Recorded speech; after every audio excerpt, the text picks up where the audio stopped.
Hello friends, in this video I'm going to tell you how you can create a thin or thick line in Canva. Right now, as you can see, we are into Canva and here we have just selected a blank image template.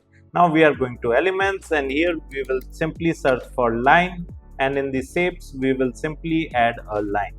Okay, so for example, this line has been added into our design. Now what we are going to do is we are going to click on the stroke style, and from here you can simply increase the thickness and thinness of this particular line. Sir, I want to add a dashed line. Okay, no issues. You can also select the dashed line and then you can increase the thickness and thinness of this particular line as well. You can also use the dotted line and you can increase the thickness and thinness from here.